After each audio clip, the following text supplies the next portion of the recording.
Good morning, সুপ্ৰভাত ৰাতিপুৱাৰ মান্না চেনেললৈ আপোনালোকক স্বাগতম জনাইছোঁ। আজি শনিবাৰ, যেহেতু হোলি স্পিৰিট চাৰ্চত আজি উপবাস আছে আৰু আজি মান্নাটো উপবাসৰ বিষয়লৈ ঈশ্বৰে আমাক কি কৈছে তাক আমি চাম। আমাৰ মাজত পাষ্টৰ আছে, তেখেতে আপোনালোকৰ কাৰণে প্ৰাৰ্থনা কৰিব।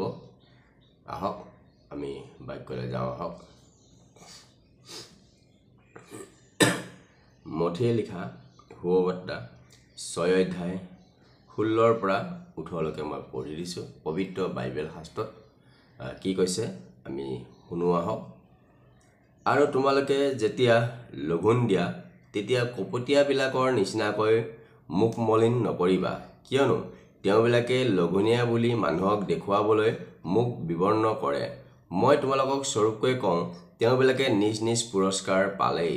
কিন্তু তুমি লঘোণ দিয়া সময়ত মানুহৰ আগত নিজকে লঘোণীয়া নেদেখুৱাই গুপুতে থকা তোমাৰ পিতৃৰ আগত নিজকে যেন লঘোণুৱা দেখুওৱা।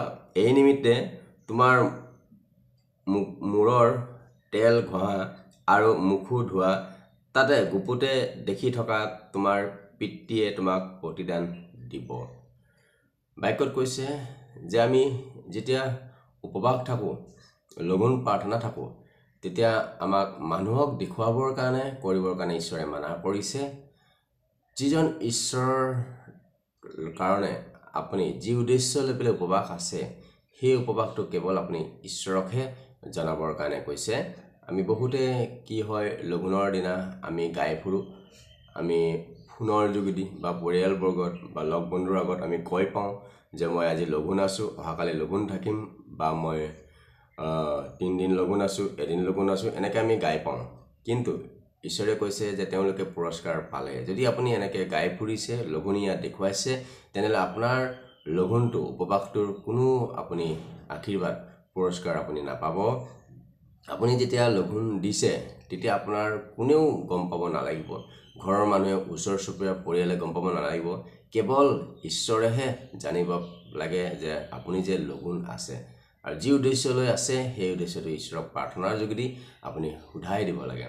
আৰু আপোনাৰ সেই সময়ত আপুনি শৰীৰ সম্পূৰ্ণ ধুই মেলি পৰিষ্কাৰ কৰি যেন মানুহে আপোনাৰ দেখাত যেন গম নাপায় যে আপুনি যেন লঘোণ আছে, সেই কাৰণে আপুনি সুন্দৰভাৱে পৰিষ্কাৰ কৰি আপোনাক থাকিবও দিছে। বহুতে লঘোণৰ সময়ত পূৰা লঘোণীয়া হেন দেখুৱাই পূৰা শৰীৰটোৰ যোগেদি তেখেতে গম পায় যে তেওঁ লঘোণ আছে। কিন্তু ঈশ্বৰে কৈছে যে তুমি তেল ঘঁহা, মুখত সকলো ঘঁহা, আৰু তুমি সুন্দৰভাৱে থাকা, যেন কোনেও গম নাপায় যে তুমি লঘোণ আছা বুলি।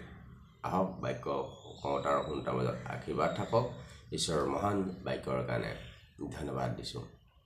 এইখিনি সময়ত আমি প্ৰাৰ্থনালৈ যাম। আহক আমি সকলোৱে। Praise the lord. আহক আজি এই চেনেলৰ যোগেদি যিবোৰে আজি এই চেনেলটো উপভোগ কৰি আছে তেওঁলোকৰ নিমিত্তে মই প্ৰাৰ্থনা কৰিম, কাৰণ প্ৰভুৱে জানে কাৰ কি দুখ কষ্ট সমস্যা আছে। আহক সকলোৱে চকু মুদিম, প্ৰণিপাত কৰিম।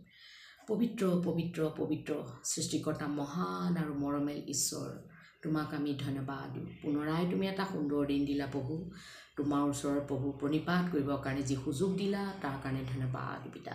বহুতে আজি দিনটো দেখিবলৈ নাপালে, কিন্তু প্ৰভু তুমি আমাক সহায় আৰু অনুগ্ৰহ আশীৰ্বাদ কৃপা কৰাৰ কাৰণে তোমাক আমি ধন্যবাদ প্ৰভু। আজি এই চেনেলৰ যোগেদি, অনলাইন মাধ্যমৰ যোগেদি, ডেইলি মান্নাৰ যোগেদি যি সন্তানবিলাকে প্ৰভু তোমাৰ ওচৰত আহিছে প্ৰভু, তুমি তেওঁলোকৰ হৃদয়ৰ কথা জানা, তেওঁলোকৰ লাইফৰ দুখ কষ্ট সমস্যাৰ কথা জানা প্ৰভু। যি বাক্যৰ যোগেদি তেওঁলোকৰ হৃদয় তুমি আশীৰ্বাদ কৰিছা পিতা প্ৰভু, সেই সকল সন্তানৰ কাৰণে মই প্ৰাৰ্থনা কৰিম প্ৰভু, কিয়নো তুমি মৰমেল ঈশ্বৰ, প্ৰাৰ্থনা শুনোতাই নহয় উত্তৰ দিতা ঈশ্বৰ। হালেলুয়া প্ৰভু।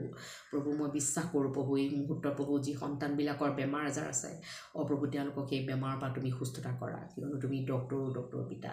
হালেলুয়া প্ৰভু। যিবিলাকে হস্পিটেলাইজত ঘৰতে চিকিৎসাধীন হৈ আছে পিতা, যিবিলাকে টকা পইচা খৰচ কৰি সুস্থতা পাব পৰা নাই প্ৰভু, নানান ধৰণৰ ৰোগ ব্যাধিবিলাকে তেওঁৰ শৰীৰত দেখা দিছে পিতা। প্ৰভু আগুৰীয়া বেমাৰৰ পৰা, যথৰ ৰোগীৰ পৰা প্ৰভু, কেঞ্চাৰ পেচেণ্টৰ পৰা আৰম্ভ কৰি পিতা কিডনি বেমাৰৰ পৰা আৰম্ভ কৰি প্ৰভু ছালৰ বেমাৰৰ পৰা আৰম্ভ কৰি পিতা পৰমেশ্বৰ জঠৰ ৰোগী পিতা পৰমেশ্বৰ আৰু লগতে প্ৰভু দৃষ্টিহীন পিতা যি চকুৰে কম দেখে পিতা পৰমেশ্বৰ প্ৰভু সকলোবিলাকৰ কাৰণে মই প্ৰাৰ্থনা কৰিছোঁ পিতা প্ৰভু তেওঁলোকক তুমি সুস্থতা কৰা প্ৰভু হালেলুয়া প্ৰভু ধন্যবাদ পিতা পৰমেশ্বৰ আৰু যিবিলাকে প্ৰভু আজি প্ৰভু নানা ধৰণৰ মানসিক ৰোগত ভুগি আছে প্ৰভু তেওঁলোকক তুমি মানসিকতা দূৰ কৰা পিতা আৰু তেওঁলোকক নিৰাশাবিলাকৰ পৰা তুমি উদ্ধাৰ কৰা প্ৰভু তেওঁলোকক আশাহীন মনবিলাক তুমি প্ৰভু তুমি আশা দিয়া পিতা পৰমেশ্বৰ প্ৰভু মই বিশ্বাস কৰোঁ তেওঁলোকৰ হাতে কৰা কাৰ্যৰ ওপৰত তুমি আশীৰ্বাদ কৰা তেওঁলোকৰ বাৰী বাগানৰ যি শস্যবিলাক লগাইছে সেই শস্যবিলাকৰ ওপৰত তুমি আশীৰ্বাদ কৰা যিবিলাকে ঘৰতে প্ৰভু তেওঁলোকে প্ৰভু প্ৰভু তেওঁলোকে জন্তুবিলাক পুহিছে প্ৰভু তাৰ ওপৰত তুমি আশীৰ্বাদ কৰা প্ৰভু প্ৰভু তেওঁলোকৰ শাৰীৰিকভাৱে আশীৰ্বাদ কৰা প্ৰভু যিবিলাকৰ ঘৰত আজি নানা ধৰণৰ দুখ কষ্ট সমস্যাবিলাক আহিছে প্ৰভু তুমি জানা মই নাজানো প্ৰভু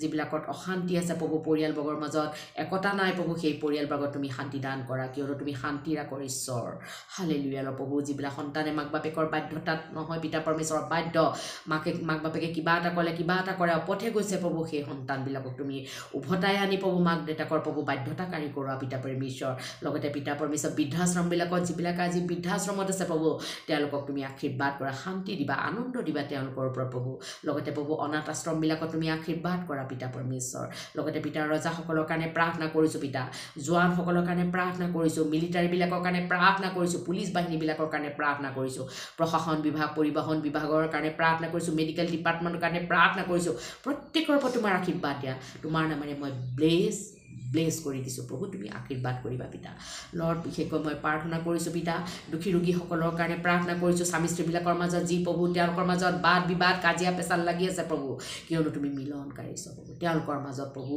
তুমি আনন্দ শান্তি আৰু বুজাবুজিৰ মাজত ৰখা পিতা প্ৰভু ৰজাসকলক সুখ জ্ঞান দিয়া পিতা পৰমেশ্বৰ আৰু লগতে লং লাইফ গুড হেল্থ দিয়া পিতা বিশেষকৈ ভাৰতৰ প্ৰধানমন্ত্ৰী নৰেন্দ্ৰ মোদী ৰাষ্ট্ৰপতি দ্ৰৌপদী মুৰ্মু আৰু MLA MP বিলাক পিতা পৰমেশ্বৰ লগতে অসমৰ মুখ্যমন্ত্ৰী প্ৰভু হেমন্ত বিশ্ব শৰ্মাৰ পৰা আদিকে কৰি সকলোবিলাকৰ ওপৰত তোমাৰ আশীৰ্বাদ থাকিবলৈ দিয়া পিতা লগতে পিতা মই প্ৰাৰ্থনা কৰিছোঁ পিতা যিবিলাকে প্ৰভু আজি 9জনবিলাকে আজি সীমান্তৰক্ষী বাহিনীবিলাকৰ কাৰণে পিতা যিবিলাকে পৰিয়ালবৰ্গ এৰি নিজ কৰ্তব্যৰ খাতিৰত প্ৰভু যি প্ৰভু আমাৰ কাৰণে দিনে ৰাতিয়ে প্ৰটেকশ্যনত ৰাখিছে শত্ৰুবিলাকৰ পৰা আমাক ৰক্ষা কৰি ৰাখিছে প্ৰভু এই সন্তানবিলাকৰ কাৰণে মই প্ৰাৰ্থনা কৰিছোঁ তেওঁলোকৰ জীৱন তোমাৰ হাততেই আছে প্ৰভু তুমি ল'বও পাৰা এৰিব পাৰা এই সন্তানবিলাকৰ জীৱন মই তোমাৰ হাতত সোধাই দিছোঁ তেওঁলোকক তুমি প্ৰটেকশ্যনত ৰাখিবা পিতা লগতে পিতা পৰমেশ্বৰ যিবিলাকৰ আজি সন্তান নাই তুমি সন্তান দিয়া পিতা পৰমেশ্বৰ যিবিলাক আজি উপযুক্ত পাত্ৰ পোৱা নাই উপযুক্ত পাত্ৰ দিয়া পিতা পৰমেশ্বৰ যিবিলাক আজি গাড়ী মটৰ চলোৱাৰ যোগেদি এক্সিডেণ্ট দুৰ্ঘটনাবোৰ হৈ আছে প্ৰভু সেই এক্সিডেণ্ট দুৰ্ঘটনাৰ পৰা বচোৱা কিয়নো তুমি ৰক্ষা কৰোতা ঈশ্বৰ হয় পিতা